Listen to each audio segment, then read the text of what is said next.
Okay, let's talk about making some puppets today. I'm going to probably break this up into a couple videos because I got a lot of different things here that you can use. Of course, this one you probably all remember from elementary school, where you get a paper bag and put your hand in there. This is going to be your mouth. And what I would suggest is just tracing out on the paper bag where you want it. Then you can decorate it however you want to. I mean, once you trace out what you want, you can paint it, you can use markers, you can add hair, you can add googly eyes, whatever. Just remember, here's your mouth, and your eyes are going to be here. And the problem with paper bags is that they're noisy. So your puppet is going to make lots of noise. But this is a cheap and easy way to practice puppetry. You can do this as a craft with your parties that you might be doing. Kids love doing this. When I was in grad school, we used these, and I had all the kids make goats. And I made a troll, and we did 3 Billy Goats Gruff. Everybody had a puppet that they could take home, and it was great fun.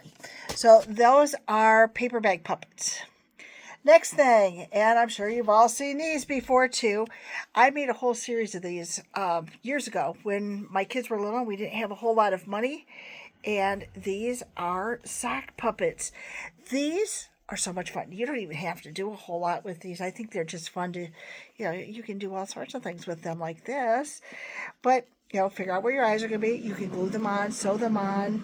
Buttons work well. Googly eyes, a little hair up here, however you want it. Maybe you want to use feathers. Maybe you want to use yarn. Maybe you want to find some wool, whatever. And you just attach it up here. Your mouth is down here. It's so much fun. These are fun. Even if you don't put anything on, you could just turn this into a puppet and it would be talking to people and move it around. And unlike the paper bag, it doesn't make any noise, and you've got a little bit more versatility with the mouth movements. Okay, you've got stuff in your mouth. Okay, and you have a lot more personality with this one. Okay, so there's that. Next one, the glove puppet. Okay, find a pair of gloves. You can find them cheaply. They're like $1 for a pair. Now, you can put stuff on all of these. Let me see if I got anything.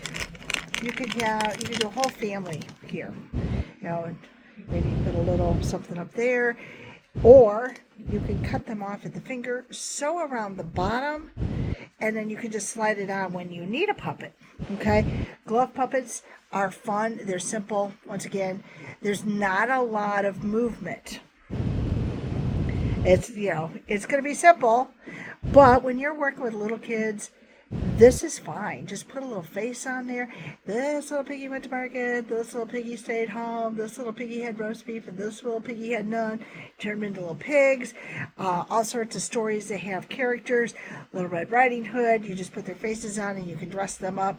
Or, like I said, cut them off, but you'll have to sew around the bottom so they don't unravel. All right, this one. This was a new one for me. Like I said, I need to repaint it, but this is a Matchbox puppet theater.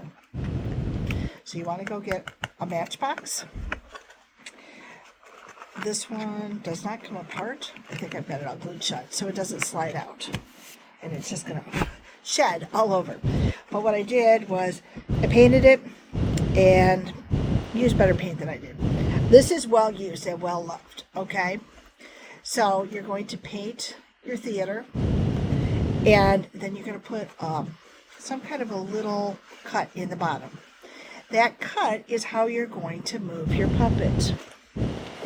Your puppets are made out of matchsticks.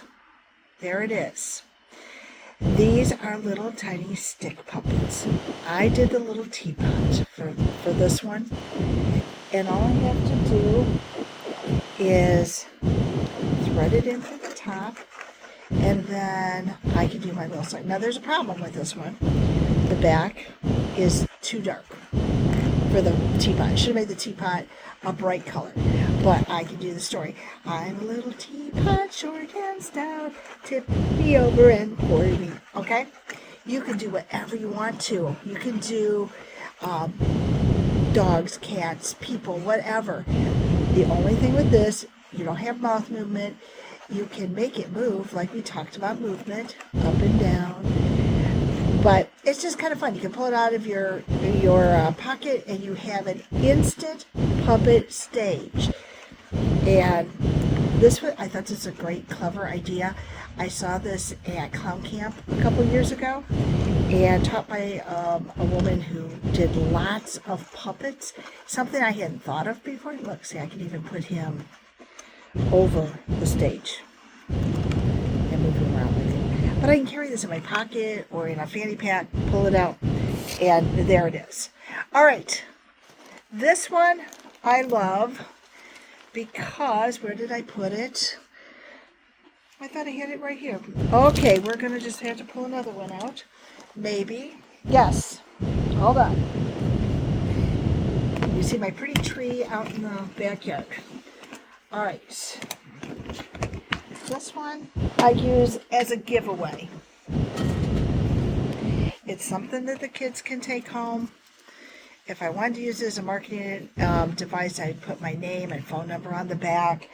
But I hand these out when I'm out clowning. And then we can create stories with these.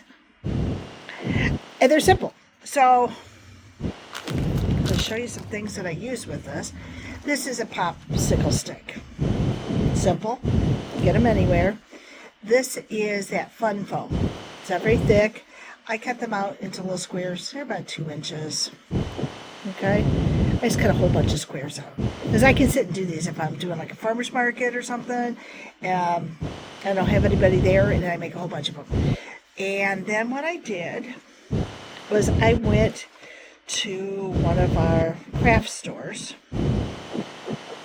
and I got these fun little doohickeys. Now, you could make them yourselves. You could put hair on them. You could put bows on them. I thought these were fun. So that's what I did there. And then, very simply, got some even smaller little red balls for their nose, as these are clown puppets. And some googly eyes. Check your googly eyes to make sure they're going to be appropriate. Now, look at his eyes aren't quite even. This one's not done. I might have put a mouth on them. I could put a bow tie here. I could put fabric around it. And then I hand this to one of the kids when I'm out. Hey, do you want a puppet? And next thing I know, I'll see 2 or 3 kids all with their little puppets, and they're having a little puppet show. Handout, it's cheap, it's fun. You can, hi, I'm a little puppet. I want to come home with you. And it's fun. Puppets can be made out of anything. And if you really want to get into the Muppet puppets, it would take me a lot longer than 10 minutes to show you how to make a Muppet puppet. You can go to udemy.com. It's an online school. It's udemy.com. And I looked it up. They do have a professional puppet making class you can buy. It shows you step by step things you're going to need. You're going to need to have thin foam. You're going to need to have some kind of a stretchy flesh color fabric to go over it. You're going to have to decide how you're going to make the eyes. Are you going to buy doll eyes? You're going to have googly eyes. You're going to need cardboard because you're going to make the mouth, and it's got to, have a little stiffness in there. Then, how are you going to dress them? I dress my bigger puppets up in toddler clothes. So how big are you going to make the body? How big are you going to make the arms? How are you going to make the arms? There are a lot of things in places like Hobby Lobby that have doll making accessories that work perfect when you're going to make one of the big mouth puppets. But these are some quick and simple, fast puppets that you can use that are fun. Any of these you could use with kids as a craft activity. If you're marketing yourself as the crafty clown, or I'm going to do an activity with your kids, they don't cost a lot of money, and it's something else you can offer to your clientele. Like I said, I have gotten a ton of mileage out of these little guys. They're fun, and I have a whole box full of parts. And sometimes when I go someplace, I just pull them out and say, "Hey, anybody want to make a puppet?" And we all make puppets and we dress them up because I have fabric and stuff in my bag. So some ideas: you've got your popsicle puppet, you got your Matchbox puppet. We talked about glove puppets. Sock puppets are my favorite when it comes to making very versatile puppets. And you don't have to dress them up a whole lot because you can make personality with their mouths and the way you move them. You don't have to put a lot of stuff on them to make them really cool. Now, where do you get puppets? Get them anywhere. Okay, puppets are in any toy store. You can sometimes find them into like Walmart or Meijer, depending on where you live. There's a couple that I really, really like. Okay, I love the Folkmanis puppets. That's what Dinky is, and I get Folkmanis pretty much anywhere. But I usually order mine. On Facebook. On Amazon, but you can oftentimes find Folkmanis puppets into educational stores like that, or go to folkmanis.com. My other favorite puppets, I love Axtell. Axtell, Steve Axtell. Love his puppets, but they are super pricey because he makes them all when you order them. They are not, pick it off the shelf and throw it in a box and send it to you. He actually makes them as you order them. And to be honest, I have my eye on a bird. And the bird is not only a puppet, but it is also remote controlled and can do some fun stuff. So I've been watching that. My frog that I showed you, if you scroll back, the frog is an Axtell puppet, and that one, I bought it because it squirts water, and then I got it and went, I could do that. All it is you get, those baby nose aspirators, the squeeze bubble. So I have puppet in one hand, and I have the aspirator over here, and it's in a tissue, like a handkerchief. And the frog sneezes, and I squirt. And then I go, oh, you don't see it because you squirt as you're covering up his mouth. So play with your puppets. Find out what they can do. Even the simplest puppets can do a lot when you throw your imagination into them. Don't say, oh, but that's just, stop. Dinky talk sometimes. Don't say, oh, that's just a plain old simple puppet. I can't do anything with it. The stopping point is you said you couldn't. You can, you will, have fun with these. And then if you do want to get a better puppet, invest in a good quality puppet. One that is going to serve you well, and don't buy the first one you find. Because if you do, you might not end up with a puppet that's going to be right for you.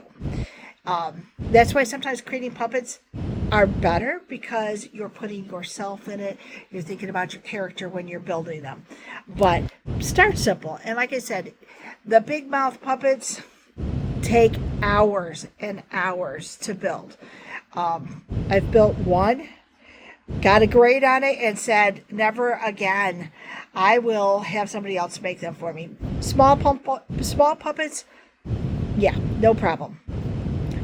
My wish to you is to go look and see what you have that you can turn into a puppet. Make a puppet and post a picture of it. We want to see what you can do. Have a great day, and I will see you next week. Let me know what you want to do. We might do stories with puppets. That's what I'm thinking we're going to do. So I will find a story, and I will tell it with a couple different puppets. See you next week.